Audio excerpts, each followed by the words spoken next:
Hi guys, it's Tablet-News.com and I'm here with the ASUS MeMo Pad FHD 10, the latest 10-inch tablet that has been unveiled at Computex by ASUS, one of the latest tablets since they've unveiled many more models. The device has just started selling in parts of the world. The price tag is $500 for the 32GB version, and I'm here to unbox the tablet. So let's see what's inside this box. As you probably expected, 10-inch tablet. It was unveiled, as I said, at Computex in early June, and now let's try to remove the device from its case. Okay, so here we are. Very good texture at the back, very grippy. Reminds me a bit of the older Transformer pad models. Okay, so we're dealing with a tablet that opts for an Intel Atom dual-core CPU. Is the Intel Atom Z2560 1.5 GHz Clover Trail Plus processor. As far as display goes, it's a 10-incher with Full HD resolution. Actually, it's over Full HD. It's a 1920 over 1200 pixels in resolution. Inside the box we have the usual bunch of accessories like the manual, the USB cable, and finally the charger. As usual, minimalistic, only the basic necessary stuff that ASUS is offering. Okay, now let's handle the device, see what it can do for some initial impressions that are included in this unboxing. As you can see, it's a very sleek tablet, looks very nice. We have dual speakers here, one here, one here. Here you can find the volume buttons, audio jack. We've got a camera at the back right here. It's a 5 megapixel camera without flash, and here you can find the on-off button that I'm going to press right about now. This is the boot of the tablet following the unboxing that I just did. Some details about the device: 10-incher display with IPS LCD panel. The view angles involve 178 degrees of view angles. There will be an LTE version of this device. This is the Wi-Fi only version, and the LTE version will come in the third quarter with a Snapdragon S4 Pro processor. We've got stereo speakers on this model with the usual Sonic Master audio technology. And once again, about the CPU, we have an Intel hyper-threading technology processor powering up this gadget.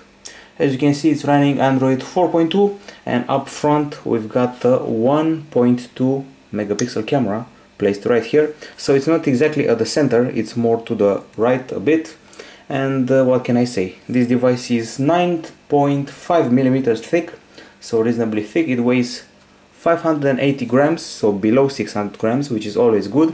And we got a battery that's a lithium polymer unit, and it should provide about up to 10 hours of functioning time on this wonderful gadget. Other stuff for mentioning is that this tablet comes in blue, white or pink. It has Wi-Fi, it has GPS, it has GLONASS, Miracast, it has a micro SD card slot. So let's look to the sides a bit. Here on this side you can find one of the speakers, you can find the micro SD card slot, you can find the micro USB, and also an HDMI port right here. We've got Android 4.2, we got 2 gigs of RAM, Bluetooth 3.0, and I have to mention the GPU available on this device. It's a Power VR SGX 544. Here is the About section with Android 4.2.2 running on this device. We also have a section for mini apps that can be overlapped and used at the same time. So if you need a compass on top of a calculator and other apps like that, like a unit converter, well, you're all set. Okay, some other stuff for mentioning. Well, we've got the Audio Wizard tuning ability from ASUS, so you can tweak your music experience with a recording mode, gaming mode, movie mode, and speech mode.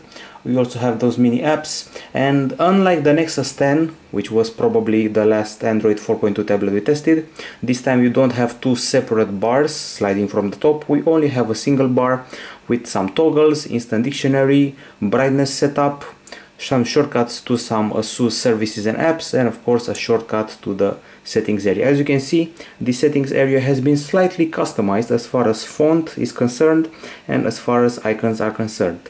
So ASUS offered us its own vision of Android 4.2.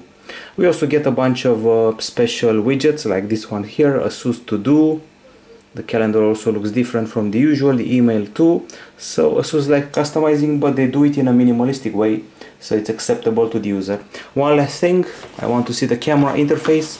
That's one of the things I always try to show doing unboxings. Everybody's curious. Here we are. Nothing out of the ordinary.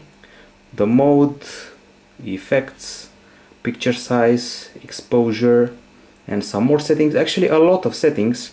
I have a theory that ASUS makes the best cameras on tablets nowadays. I was talking about the 8 megapixel cameras on the older generation, but this 5 megapixel camera is also pretty good, especially since it has autofocus from what I understood. Okay guys, this is basically it for now. We'll be back with a full review sooner than you expect. And for now I'm pretty happy with this tablet, especially the price tag, $500, 32GB version. Expect some more details in the future and an LTE version in the third quarter. This is it from Tablet News, an unboxing of the ASUS MeMo Pad FHD 10. Very interesting tablet with a very affordable and reasonable price tag. Bye bye.